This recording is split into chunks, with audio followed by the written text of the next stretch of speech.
جو شخص اپنے آپ کو اپنے باپ کے علاوہ کسی اور کی طرف منسوب کرے گا اس پر اللہ تعالیٰ، فرشتوں اور سارے لوگوں کی لعنت ہو۔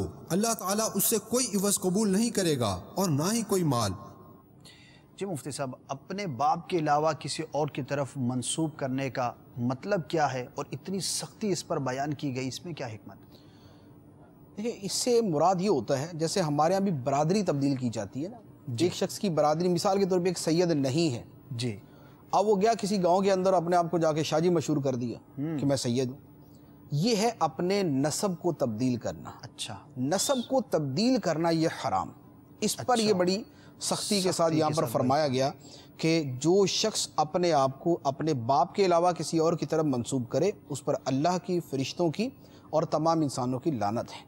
تو یہ برادریاں چینج کرنا کہ برادری کچھ اور ہے، بتانی کچھ اور ہے، یہ حرام ہے۔ اسی سے ملتی جلتی ایک صورت ہمارے زمانے میں یہ بھی ہوتا ہے، برادری تبدیل کرنے والی صورت بھی ہے۔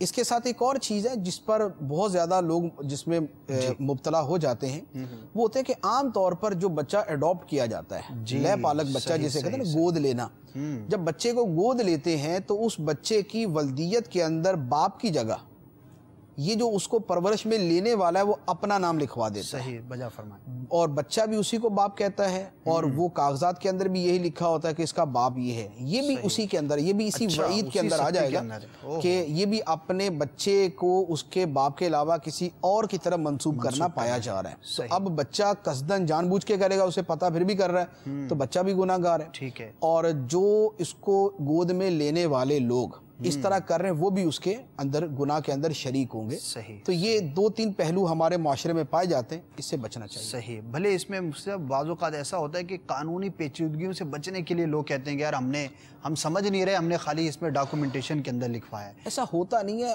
دیکھیں، ایڈاپشن جو ہے نا پوری دنیا میں ہے، ٹھیک ہے، بچے لینا، گود لینا پوری دنیا کے اندر ہوتا ہے۔ ٹھیک ہے، یہ امریکہ میں بھی ہے، یورپ میں بھی ہے، پاکستان میں اور جگہوں پر بھی ہے۔ صحیح، جب پوری دنیا کے اندر ایک چیز پائی جا رہی ہے تو ایسا نہیں ہوگا کہ اس کا کوئی قاعدہ قانون ہی نہیں ہوگا۔ ٹھیک ہے، قوانین ہوتے ہیں لیکن یہ کرنے والے عام طور پر اتنا اس کو فالو نہیں کرتے۔ محنت سے بچنے اس کو صرف اتنا سمجھ لیں کہ اگر کسی کی 1 کروڑ کی جائیداد جو ہے نا کوئی قبضہ کر لے، اس کے لیے وہ کتنے قوانین تلاش کرتا ہے اور کتنے اس کے لیے جناب وکلاء سے رابطہ کرتا ہے، تو جیسے اس کے لیے کرتا ہے اسی طرح اس حرام اور گناہ سے بچنے کے لیے بھی اس کو کوشش کرنی چاہیے۔